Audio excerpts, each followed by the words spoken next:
My name is Roy Wilson, 56 years old, and I never thought I'd be sharing this story with anyone. After 25 years in the Navy and raising my son Marcus as a single dad, I received the shock of my life. Not only was I banned from his wedding to a wealthy socialite, but 2 weeks later, I received a bill for $290,000 for their extravagant ceremony and honeymoon. The note attached simply read, "Be thankful I let you contribute." The disrespect cut deeper than any combat wound I'd ever suffered. While I tell you how I turned this situation around, drop a comment letting me know where you're watching from and hit that subscribe button if you believe family respect should always go both ways. I enlisted in the United States Navy right after high school, following a family tradition of military service. My father and grandfather had both served, and I felt the same call to duty. The structure, discipline, and sense of purpose suited me well. I quickly rose through the ranks, specializing in engineering aboard submarines. The work was challenging, but rewarding, and I took pride in serving my country. During shore leave in San Diego when I was 24, I met Sarah at a friend's barbecue.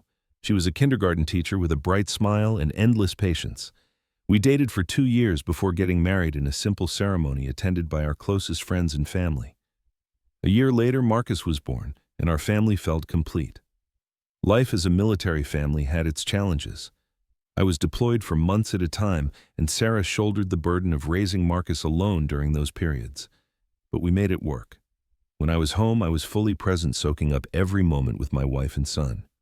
Sarah kept detailed journals for me during my deployments, documenting Marcus's milestones so I wouldn't miss anything important. His first steps, first words, first day of school, all preserved in her neat handwriting, often accompanied by Polaroid photos. Our world shattered when Sarah was diagnosed with aggressive breast cancer when Marcus was 10. The Navy granted me compassionate reassignment to a shore position, allowing me to be there for her treatment and care for Marcus. Despite the best medical efforts, Sarah passed away 18 months later. Marcus was 12, and I was a widower at 37, suddenly responsible for raising our son alone while managing my grief alongside his. The first year without Sarah was a blur of pain and adjustment. Marcus withdrew into himself, his grades slipped, and he had frequent outbursts of anger. I sought help from military family services, getting us both into counseling. Slowly, we found our way forward, establishing new routines and traditions that honored Sarah's memory while allowing us to continue living. I dedicated myself to being both mother and father to Marcus. I learned to cook more than just my handful of bachelor specialties, figured out the laundry settings that wouldn't turn his white shirts pink, and attended every parent-teacher conference and school function. On particularly difficult days, I would retreat to the bathroom to cry silently, not wanting Marcus to see me fall apart when he needed me to be strong. As Marcus entered his teenage years, our relationship strengthened. We developed shared interests in fishing, camping, and baseball. Every summer I would take leave for 2 weeks, and we'd go on a road trip together, exploring national parks and historical sites. These became cherished traditions, and Marcus would excitedly plan our routes months in advance. Financial discipline had always been important to me, especially after Sarah's death. I lived modestly on my Navy salary, saving as much as possible for Marcus's college fund. I also invested in a small rental property that provided additional income. While we weren't wealthy by any means, we were comfortable, and I was determined to give Marcus the opportunity for higher education without crippling debt. Marcus was a bright student, particularly skilled in mathematics and economics. In his senior year of high school, he was accepted to several prestigious universities, ultimately choosing an Ivy League school with a strong finance program. I was immensely proud when he graduated high school as valedictorian. Sarah would have been ecstatic to see the young man he was becoming. College was expensive, even with my careful saving, and Marcus's partial scholarship. I took on extra consulting work during my leave periods to help cover costs. Marcus worked part-time jobs as well, showing the same work ethic that Sarah and I had tried to instill in him. He graduated with honors, landing a job at a prestigious investment firm in New York City. The early years of Marcus's career were promising. He started as an analyst but quickly moved up the ranks. We spoke weekly by phone, and he would visit several times a year. He seemed grounded despite his growing success, often joking about his coworkers' extravagant spending habits while maintaining the financial discipline I had taught him. That began to change during his 3rd year at the firm. Marcus was promoted to a senior position with a substantial salary increase and bonus structure. Initially, he talked about investing most of this windfall and perhaps buying a modest apartment. but within months he had leased a luxury apartment in Manhattan, purchased a high-end sports car, and began collecting expensive watches. During my first visit to his new apartment, I was taken aback by the transformation. The modest, pragmatic son I had raised seemed to be morphing into someone I didn't recognize. When I gently suggested that perhaps he should consider building his savings before committing to such an expensive lifestyle, Marcus became defensive. "Dad, I work 70-hour weeks in a high-stress environment. I deserve to enjoy the fruits of my labor," he said. "Not everyone wants to live like they're still in military housing." The comment stung, but I let it go, attributing it to the natural desire of a young man to establish his independence. What I didn't realize then was that this was just the beginning of a profound change in my son, one that would eventually drive a wedge between us that I never could have anticipated. The first time I heard about Elizabeth Chambers was during a phone call with Marcus about 3 years ago. He mentioned casually that he had been seeing someone new, a woman he had met at a charity gala. What struck me immediately was the way he emphasized the event's exclusivity and the notable people who had been in attendance. This was new for Marcus, who had never before seemed impressed by social status.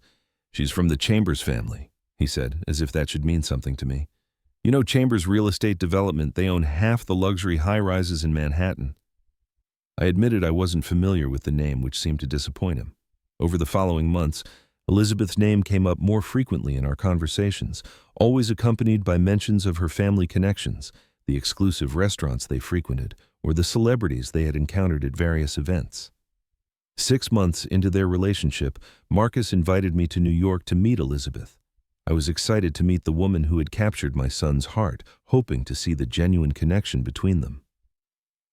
I arrived at Marcus's apartment, now even more extravagantly furnished than during my previous visit, with artwork and design pieces that must have cost a small fortune. Elizabeth arrived fashionably late for dinner, dressed impeccably in designer clothing that even I, with my limited fashion knowledge, could tell was extremely expensive. She was undeniably beautiful, with perfectly styled blonde hair, flawless makeup, and the kind of polished appearance that comes from a lifetime of privilege. Her handshake was firm but brief, her smile not quite reaching her eyes as she assessed me. "So you're the famous Navy dad," she said, emphasizing the word Navy in a way that made it sound like an exotic or quaint occupation rather than a proud service. "Marcus has told me all about your simple lifestyle." Throughout dinner at a restaurant where the menu had no prices listed, Elizabeth dominated the conversation with stories about her recent travels to exclusive destinations, the celebrities her family was acquainted with, and the upcoming charity events she was organizing. She asked me very few questions, and when I mentioned my military career or my current work with veteran support organizations, her eyes would glaze over with barely concealed boredom. What troubled me most was Marcus's behavior in her presence. My son, who had always been thoughtful, engaged, and genuinely interested in others, now seemed primarily concerned with impressing Elizabeth. He interrupted me several times to correct my stories or to steer the conversation back to topics that might interest her. He laughed too loudly at her jokes and repeatedly referenced their shared experiences at exclusive venues, sometimes with apologetic glances in my direction. After dinner, when Elizabeth excused herself to the restroom, I took the opportunity to ask Marcus directly about their relationship. "She seems very focused on status," I said carefully. "Are you sure you have the same values?" Marcus's face hardened. "Dad, you don't understand how things work in our world. Elizabeth has connections that can take my career to the next level. Besides, what's wrong with wanting nice things and experiences?"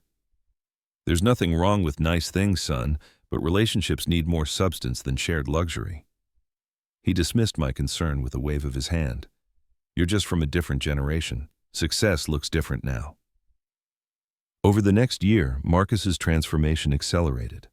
Our phone calls became less frequent and shorter. When we did speak, he would drop casual references to private jets, yacht parties, and weekends in the Hamptons. The son, who had once been content with our simple fishing trips, now seemed embarrassed by those memories. During one particularly tense phone call, after I expressed concern about a social media post showing him with champagne bottles worth thousands of dollars each, Marcus snapped. "You just don't get it, Dad. You've spent your whole life being satisfied with mediocrity. Some of us have higher aspirations."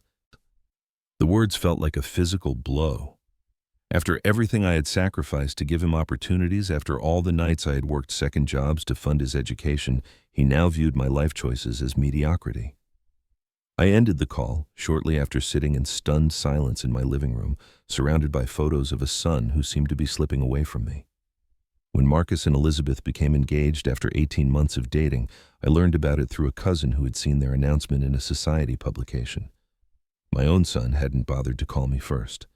When I finally reached him to congratulate him, his response was oddly formal, as if he were speaking to an acquaintance rather than his father. "Thank you. We're very excited about the union of our families," he said, sounding like he was reading from a press release. "Elizabeth's parents are planning an appropriate celebration." The word appropriate hung in the air between us, carrying implications I wasn't sure I wanted to understand. The true test of how far our relationship had deteriorated came a month later when I was invited to meet Elizabeth's family at their summer estate in the Hamptons. From the moment I arrived, it was clear I was being evaluated and found wanting. Richard and Vivian Chambers. Elizabeth's parents greeted me with the cold politeness one might reserve for a delivery person who had arrived at the wrong door. "So you're the military man," Richard said, not extending his hand for a shake. "Interesting career choice." Throughout the weekend, they made subtle and not-so-subtle comments about my background, clothing, and mannerisms. When I mentioned my volunteer work with homeless veterans, Vivian raised an eyebrow. "Couldn't those people just get jobs? The economy is booming for those willing to work," she said, sipping her third mimosa of the morning. What hurt most was watching Marcus nod, along with their comments occasionally joining in with a laugh, at something that would have once offended his sense of fairness and decency. At one point, Richard asked about my finances directly. "Navy pension must be adequate, I suppose. Any significant investments or holdings we should know about?" Before I could respond, Marcus jumped in. "Dad was always very careful with money. He has a modest portfolio and a small rental property." The way he emphasized modest made it sound like an apology. Later that evening, I overheard Elizabeth and her mother discussing the conversation. "At least he has something," Elizabeth said. "Better than nothing, I suppose, though it won't make much difference for the kind of wedding we're planning." "Well, darling, every little bit helps," her mother replied with a laugh. "Even Navy pennies add up eventually." I confronted Marcus before leaving the next day, expressing my concern about Elizabeth's family's values and their apparent fixation on wealth. "Son, these people don't seem to respect anything but money. Is that really the family you want to join?" Marcus's face flushed with anger. "They've built something significant, Dad. They have standards and expectations. Maybe if you understood what real success looked like, you wouldn't be so judgmental." I left with a heavy heart, realizing that the gulf between us had grown far wider than I had imagined. On the drive home, I called my daughter Maya, Marcus's younger sister by 4 years, who was finishing graduate school in Colorado. She had always been more level-headed than her brother. "I've met her once," Maya said when I asked about Elizabeth. "She treated me like Marcus's embarrassing secret that needed to be kept hidden. I don't think she liked that I'm studying social work instead of something more lucrative." "Your brother has changed," I said, trying to keep the hurt from my voice. "He's trying to become someone he thinks is better than who he really is." Maya replied wisely. "But Dad, you raised us right. Deep down, he knows what matters. He'll remember eventually." I wanted to believe her, but as the months passed and the wedding plans progressed without my input or even basic information, I began to wonder if the son I had raised was gone forever, replaced by someone I barely recognized. 6 months before the wedding date, I still hadn't received an official invitation. Whenever I asked Marcus about details, he would be vague, saying things were still being finalized or Elizabeth's family is handling the arrangements. I tried to offer help both with planning and financially, but my offers were deflected.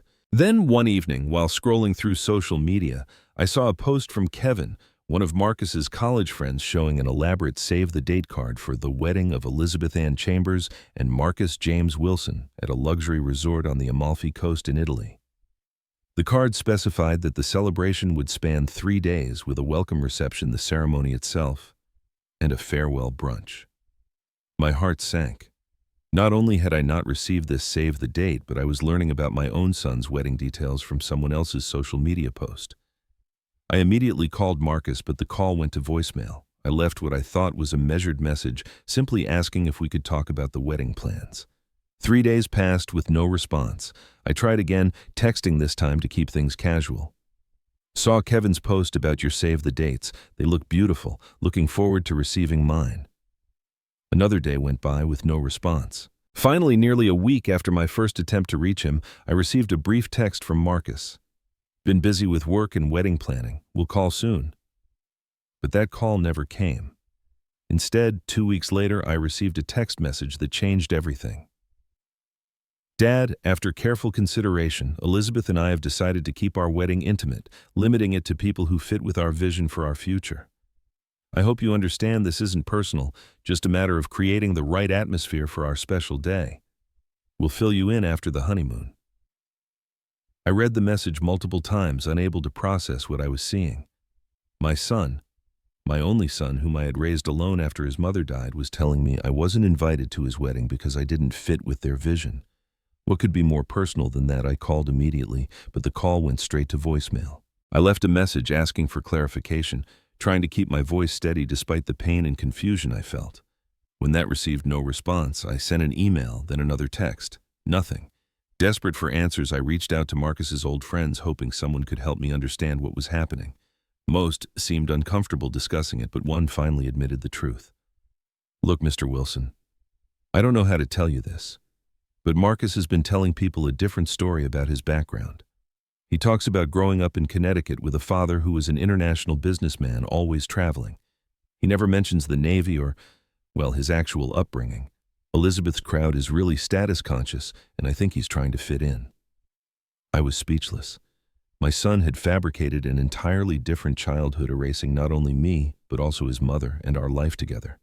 It felt like a betrayal, not just of me, but of Sarah's memory as well. In a last attempt to reach my son, I sent a small package to his office containing a handwritten letter and a photo of the three of us, Marcus, Sarah, and me, taken during our last family vacation before her diagnosis. In the letter, I didn't mention the wedding directly, only that I loved him unconditionally and would always be there for him regardless of his decisions. A week later, the package was returned to me unopened with a post-it note stuck to it in Marcus's handwriting. Please don't try to contact me again before the wedding. This is a stressful time, and we need to focus on our celebration without complications. Thanks for understanding. Complications. That's what I had become in my son's new narrative, a complication to be managed and minimized. The realization was devastating. In the weeks that followed, I cycled through grief, anger, confusion, and hurt. I spoke with a therapist who specialized in family estrangements, trying to understand how we had arrived at this point and how to process the rejection. I looked through old photo albums, watching Marcus grow from a smiling toddler to the serious, dedicated student, to the young man proudly wearing his college graduation gown with me beaming beside him. Where had that young man gone? My military training had taught me to face difficult situations head-on, to adapt and overcome. But nothing had prepared me for the pain of being erased and rejected by my own child. My Navy buddies rallied around me during this time, offering support and sometimes just a place to sit in silence when words failed. As the wedding date approached, I made one final attempt at reconciliation, sending a simple text: "Whatever you've decided about the wedding, I want you to know I'm proud of the man you've become and will always love you. I hope your special day brings you all the happiness you deserve." There was no reply. The day of the wedding, I sat alone in my backyard looking at the fishing rods Marcus and I had used on our trips now gathering dust in the corner of the garage. I raised a quiet toast to my son and his bride, hoping that despite everything he had found genuine happiness. I had no way of knowing that 2 weeks later I would receive a package that would turn my sadness to disbelief, then anger, and ultimately lead to the most painful confrontation of our relationship. The manila envelope arrived on a Tuesday afternoon, certified mail requiring my signature. The return address was from a law firm in New York I didn't recognize. For a moment, I wondered if it might be legal documents related to Marcus's new marriage, perhaps a notification about a name change or updating his will. Inside was a multi-page document with a glossy cover featuring a photo of Marcus and Elizabeth on their wedding day, standing beneath a floral arch with the Mediterranean Sea in the background. They looked like models from a luxury magazine, perfect and polished. The title read, "Wilson Chambers Celebration Financial Summary." My confusion turned to shock as I flipped to the first page and saw the heading, Total Expenditures, $290,000, followed by an itemized list of expenses, venue rental and accommodation in Positano, Italy, $75,000, catering for 3 days of events, $45,000, flowers and decor, $30,000, Elizabeth's custom designer gown, $25,000, photography and videography package, $20,000, rings his and hers, $35,000, honeymoon at private resort in Maldives, $80,000. Each item was accompanied by a brief description highlighting its exclusivity or luxury features. The honeymoon entry noted 14 nights in an overwater villa with private butler service and helicopter transfers. Clipped to the statement was a handwritten note on monogrammed stationery. Dad. As is traditional, we expect the father of the groom to contribute to the wedding expenses. Your portion comes to $290,000 as detailed in the attached summary. Please arrange transfer to the account below within 30 days. Be thankful I let you contribute. Marcus. Below this was a bank account number and routing information. The casual cruelty of the note, particularly that last line, made my hands shake. After banning me from the wedding, after refusing all communication, my son was now demanding that I pay for the entire extravagant event I hadn't even been allowed to attend. I sat down heavily in my kitchen chair, the statement spread before me. This wasn't just about money. This was a deliberate insult, a power play designed to humiliate me while extracting maximum financial benefit. The son I had raised would never have done this. The Marcus I knew understood the value of money, respected others, and would have been embarrassed by such ostentation, not proud of it. My first instinct was to call Marcus immediately, but his number had been blocked on my phone since before the wedding. I tried emailing only to find my address had been blocked there as well. It seemed the only form of communication open to me was financial, exactly as Marcus and his new family had intended.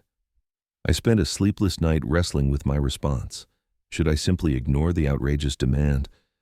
Should I attempt to pay some token amount? Should I seek legal advice? By morning, I decided I needed more information before making any decision. My first call was to Maya, who gasped when I explained the situation. He did what? That's insane, Dad. You weren't even invited. I know, sweetheart. I'm trying to understand what's happening. Have you spoken to your brother recently? Maya's silence told me everything before she even spoke. We had a huge fight right before the wedding. I told him he was being cruel to you and that Elizabeth was changing him for the worse. He accused me of being jealous of their lifestyle and said I needed to evolve beyond my middle-class mindset if I wanted to be part of his life. Those don't sound like Marcus's words, I said quietly. They're not. They're Elizabeth's. She says things like that all the time, and now he's parroting her. But Dad, there's something else you should know. Maya went on to explain that she had learned from a mutual friend who had attended the wedding that the entire event had been designed with one purpose in mind, to extract money from me. Elizabeth and her parents had calculated the maximum amount they thought I could pay based on Marcus's estimates of my savings and retirement funds.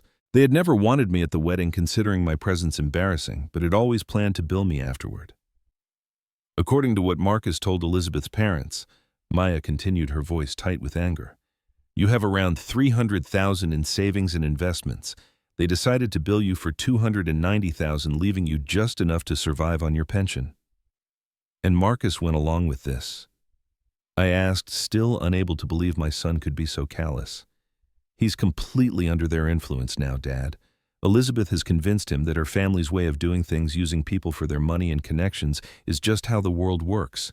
He thinks this is normal.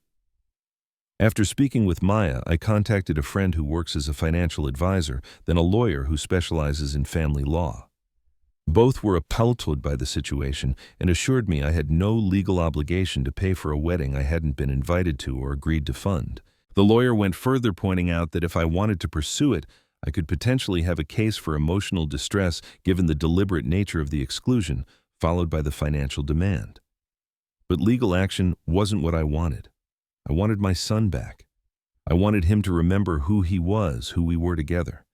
Yet I also knew I couldn't allow this manipulation to succeed. To pay the demand would only reinforce the toxic influence Elizabeth and her family had over Marcus. As I reviewed my financial records preparing to respond to Marcus's demand, I realized something important. Over the years, I'd provided significant financial support to Marcus beyond his education. There was the $20,000 loan for his first car after college, which he had never repaid despite his promises to do so. There was the $50,000 down payment assistance for his first apartment. There were numerous smaller loans for vacations, business attire, and even an investment opportunity he was excited about totaling nearly $60,000 more. All told, Marcus had received over $300,000 from me in loans that had never been repaid. At the time, I hadn't pressed him on these, viewing them as investments in his future and happiness. But now, in light of his current behavior, they took on a different significance. With a clarity of purpose I hadn't felt since receiving that terrible envelope. I sat down at my computer and began to prepare my response. The morning after I mailed my response to Marcus, I received a call from a number I didn't recognize. When I answered, I heard my son's voice for the first time in months, tight with barely controlled anger. "What the hell is this, Dad?" he demanded without preamble. "A bill for $380,000. Is this some kind of joke?" I took a deep breath, steadying myself for the conversation I'd been preparing for. "Hello, Marcus. I see you received my letter." "Letter? You sent me an invoice with a payment demand after ignoring our wedding request." "I didn't ignore anything, son. I was explicitly uninvited from your wedding, then sent a bill for an event I wasn't allowed to attend. My response seems perfectly appropriate under the circumstances." There was a moment of silence on the line. When Marcus spoke again, his tone had shifted from outrage to calculation. "Look, Dad, I think there's been a misunderstanding. The wedding was a complex event with many moving parts. Elizabeth's parents handled most of the guest list and some wires got crossed." "No wires got crossed, Marcus. I have your text message specifically stating I wasn't welcome because I didn't fit with your vision. There's no ambiguity there." Another pause. "Okay, so there were some challenges with integrating everyone's expectations. But that doesn't change the fact that traditionally, the father of the groom contributes to the wedding expenses." "Traditionally," I replied calmly, "the father of the groom is also invited to the wedding. Traditions seem to matter to you only when they benefit you financially." I could hear muffled voices in the background. Then Elizabeth's voice became clear as she apparently took the phone from Marcus. "Mr. Wilson, this is Elizabeth. I think we need to clear the air. There were certain aesthetic considerations for our wedding that required careful curation of the guest list. Nothing personal, I assure you." "Aesthetic considerations," I repeated flatly. "You mean I wasn't rich or sophisticated enough to be seen at your wedding, but you still want my money? Is that about right, Elizabeth?" "That's a crude way of putting it," she sniffed. "The point is, Marcus is your son. Supporting his marriage should be a priority for you regardless of whether you attended the actual ceremony. I have supported Marcus his entire life emotionally and financially. That support was apparently worth enough for you to calculate exactly how much money you could extract from me, but not enough to include me in your celebration." More muffled conversation. Then Marcus was back on the line. "Dad, be reasonable. We're not paying you $380,000. Those were gifts, not loans. Actually, son, if you review the documentation I included, you'll see that each of those transactions was accompanied by your explicit promise to repay. I've included copies of emails, texts, and in 2 cases actual signed IOUs. Plus, I've added a reasonable interest rate, which is more than fair given the time frame." "This is ridiculous," Marcus exploded. "You're just doing this because you're jealous of our lifestyle and my success." The accusation stung, but I had prepared myself for exactly this reaction. "No, Marcus. I'm doing this because you need to understand that actions have consequences.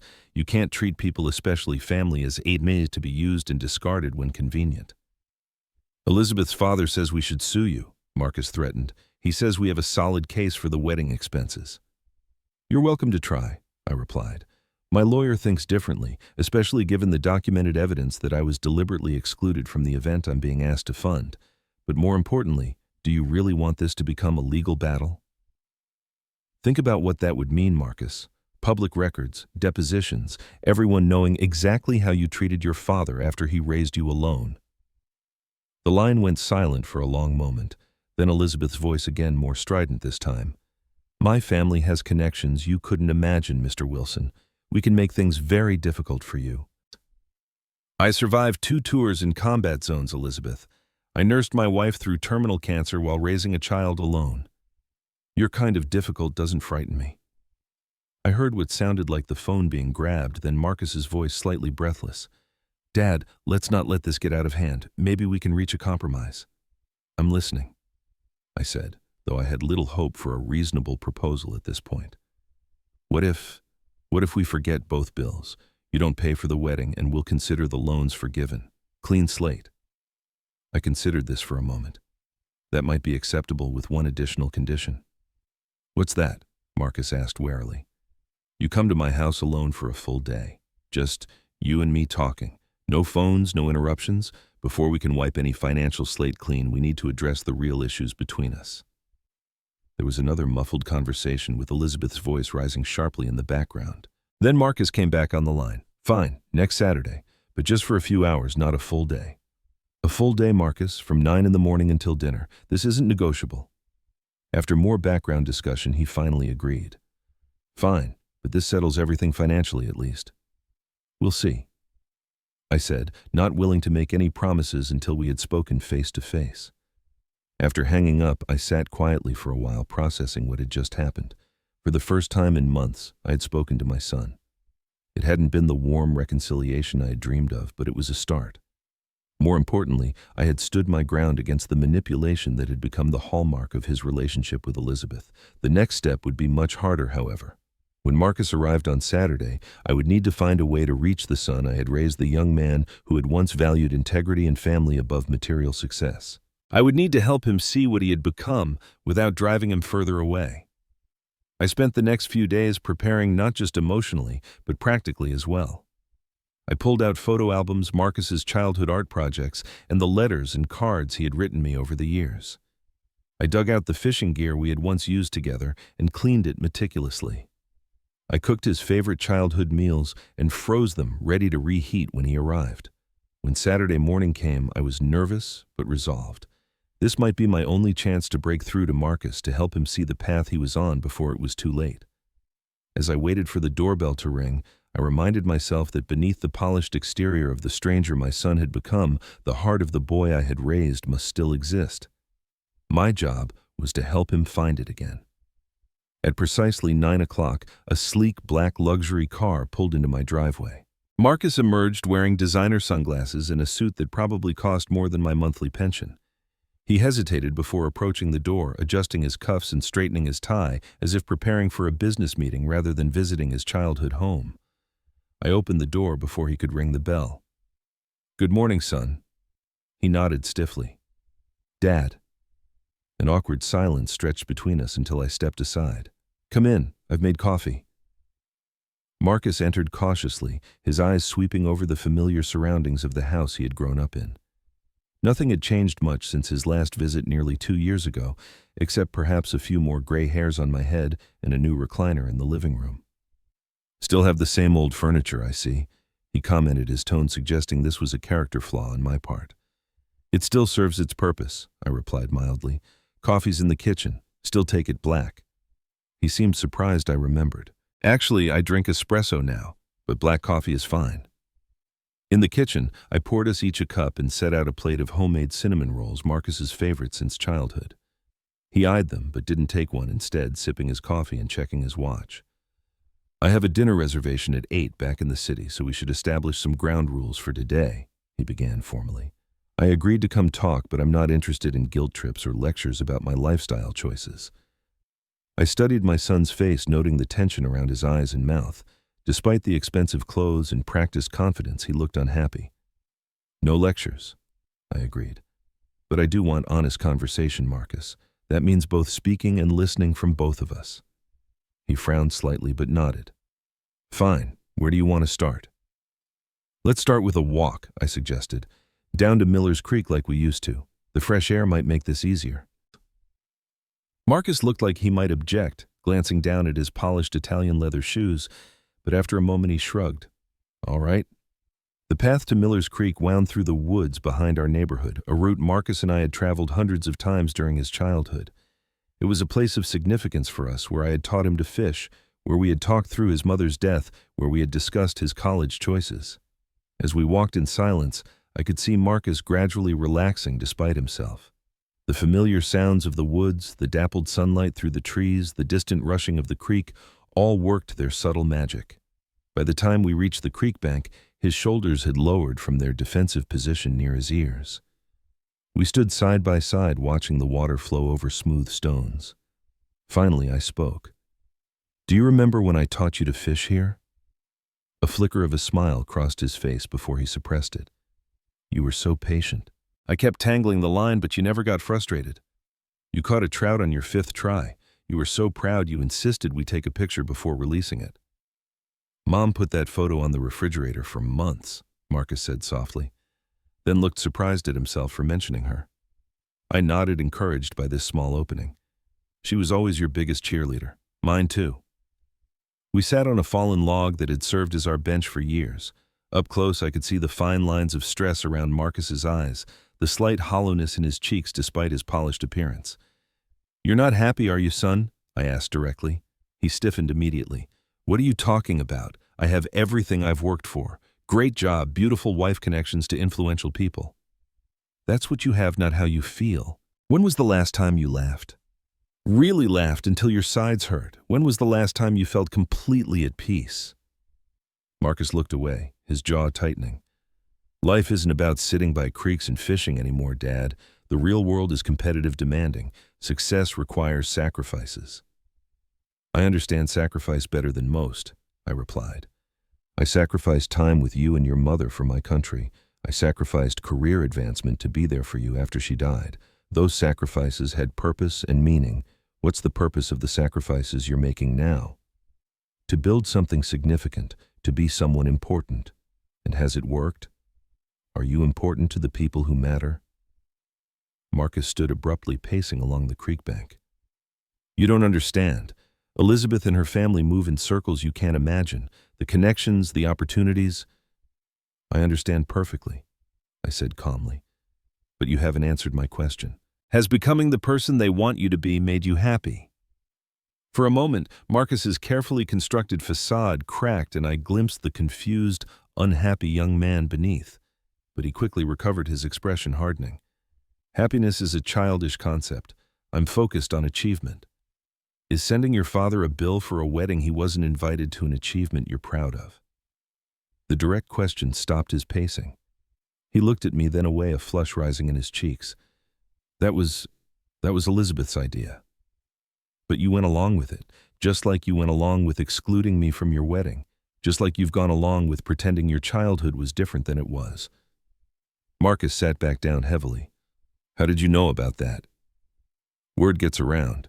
You've been telling people you grew up with a wealthy international businessman, father not a career Navy man. You've erased your mother from your story entirely." He had the grace to look ashamed. "It's just easier that way. Elizabeth's friends, her family, they judge everything by pedigree and connections." "And that doesn't bother you? Being with people who would judge you for having a father who served his country, who would think less of you for being raised by a man who worked hard to give you opportunities?" Marcus ran a hand through his carefully styled hair, mussing it for the first time since he'd arrived. "It's complicated, Dad. You don't understand the pressure." "I understand pressure," I said quietly. "I understand making difficult choices. What I don't understand is why you've chosen people who require you to be ashamed of your past, your family, and yourself." We sat in silence for several minutes, the only sound the rushing water and occasional birdsong. Finally, Marcus spoke in a voice so low I almost missed it. "I don't know how to get out." "Out of what, son?" "This life, this image I've created. Elizabeth, her family, our social circle. It's all built on maintaining certain appearances. The right clothes, the right vacations, the right opinions." He looked up at me, and for a moment I saw my real son again, vulnerable and uncertain. The wedding was so extravagant because it had to be. Everyone expected it. No one cared if we could afford it or if it meant anything to us personally. "And the bill to me?" I asked softly. Marcus winced. "That was after Elizabeth's father admitted they're not as wealthy as they appear. The real estate empire is mortgaged to the hilt. The wedding put them in an even deeper hole. Elizabeth suggested, she said you had all that money just sitting there, that you owed it to me as your son." "And you believed that was true?" that a parent owes their adult child unlimited financial support regardless of circumstances. He shook his head slowly. Not really. But it was easier to go along with it than to stand up to her. She can be intense when she doesn't get her way. We continued talking as the sun moved across the sky, walking back to the house when we grew hungry. Over sandwiches at the kitchen table where Marcus had once done his homework, we delved deeper into how dramatically his life had changed since meeting Elizabeth. It started small, he admitted, upgrading my wardrobe to impress her. Then it was a fancier apartment, a better car. Each time I thought, this is it now, I'll be enough. But it was never enough. There was always someone in her circle with something more expensive, more exclusive. And your career? I asked. Are you still doing the financial analysis work you loved? Marcus looked down at his plate. Not really. I moved to client relations because it has more prestige in Elizabeth's eyes. I hate it, actually.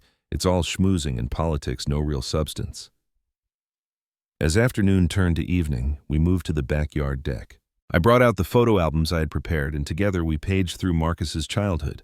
His first bicycle, building a treehouse together, his mother teaching him to bake cookies, family camping trips where we had laughed around the campfire. We were happy, weren't we? Marcus asked softly, touching a photo of himself at 10, grinning widely with a fishing rod in hand. We were, I confirmed. Not because we had much money or status, but because we had each other, because we valued what mattered. The sun was beginning to set when Marcus finally asked the question I'd been waiting for. How did I get so lost, Dad? I placed my hand on his shoulder, feeling him lean into the touch rather than pull away for the first time in years. The same way anyone gets lost. One small step at a time, not noticing the landmarks changing around you until suddenly nothing looks familiar. I don't think I can go back to the city tonight, he admitted. I need time to think. And honestly, I'm not ready to face Elizabeth yet. Your old room is exactly as you left it, I told him. Stay as long as you need.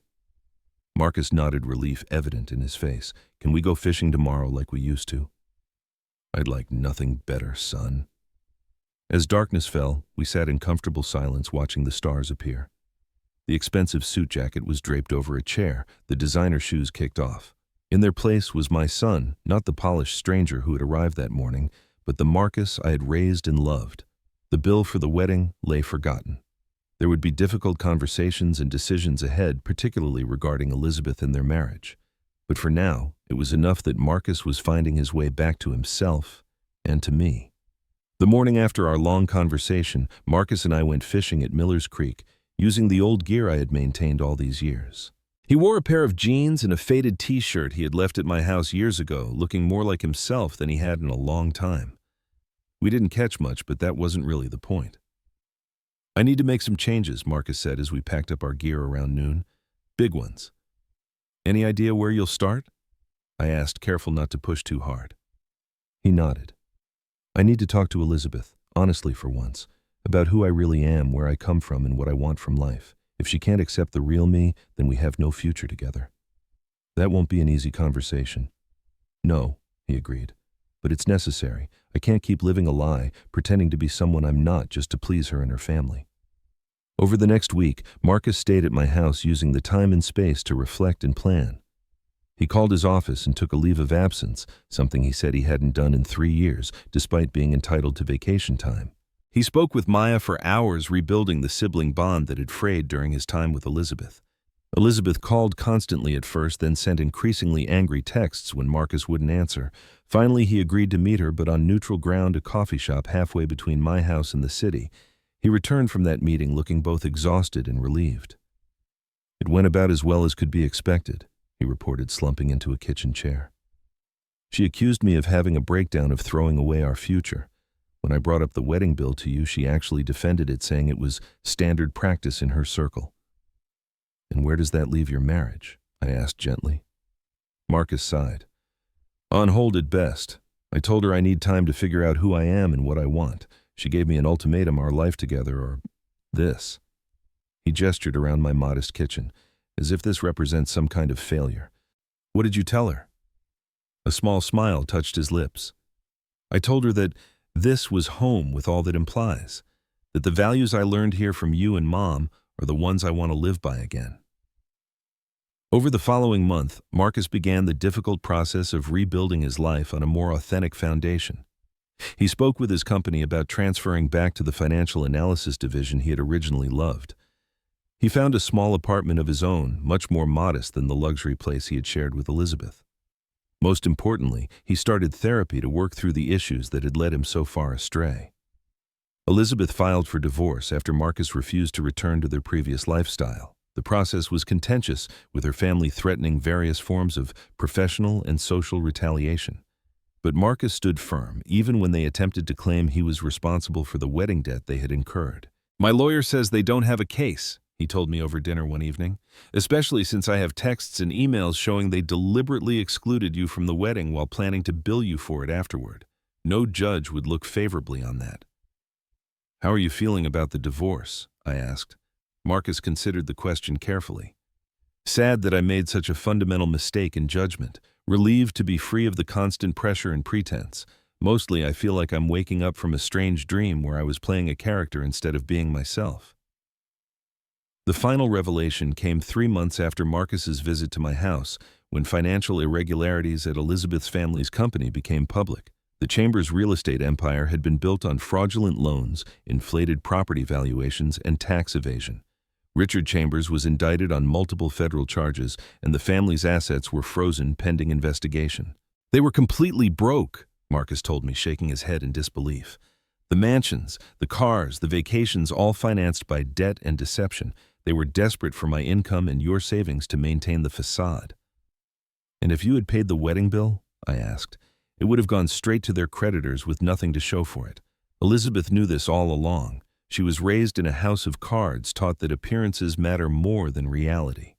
A year after the wedding that I never attended, Marcus has rebuilt his life in ways that make me deeply proud. He returned to the work he loves, excelling in financial analysis with a renewed dedication. He moved to a comfortable but modest apartment, furnishing it with quality items chosen for durability rather than status. Most importantly, he reconnected with the values that Sarah and I had instilled in him: integrity, authenticity, and the understanding that true worth comes from character, not possessions. Our relationship has been fully restored, stronger perhaps for having weathered such a difficult trial. We fish together regularly, and Marcus has rediscovered his love for the simple pleasures that money can't buy, like watching a sunset or mastering a new recipe. Maya visits often, the three of us forming a tight family unit once again. Marcus has apologized repeatedly for excluding her from his life during the Elizabeth years, and they've developed a new appreciation for their sibling bond. In an unexpected twist of healing, Marcus recently established a scholarship fund for children of military families, using a portion of his savings to help others access the educational opportunities that changed his own life. When I asked him about this decision, his answer brought tears to my eyes. "It's what Mom would have wanted," he said simply, "and it honors the sacrifices you made to give me every chance to succeed. I lost sight of that for a while, but I never want to forget it again." The infamous wedding bill sits framed in my office, now a reminder of how easily material concerns can corrupt family relationships if we let them. Beside it is a new family photo taken at Thanksgiving, showing Marcus, Maya, and me laughing together, completely genuine and at peace. As for the money, Marcus has insisted on repaying the actual loans I provided over the years, though I've waived any interest. "It's about responsibility," he explained, "about honoring my commitments and showing you the respect you always deserved." The journey from receiving that outrageous wedding bill to where we are today has been challenging, painful at times, but ultimately redemptive. It taught us both valuable lessons about the true meaning of family, the danger of valuing appearance over substance, and the courage required to live authentically. Most importantly, it brought my son back to himself and back to me. No amount of money could ever be worth more than that. If this story resonated with you, I'd love to hear your thoughts in the comments below. Have you ever had to stand firm against manipulation from a loved one? How do you balance generosity with setting healthy boundaries in your family relationships? Please like this video. If you found value in our journey, subscribe for more stories about family challenges and resolutions, and share with someone who might be struggling with similar issues in their own life. Remember, sometimes the most loving thing we can do is refuse to enable behavior that ultimately harms those we care about most. Thank you for listening, and may you find wisdom and courage in your own family relationships.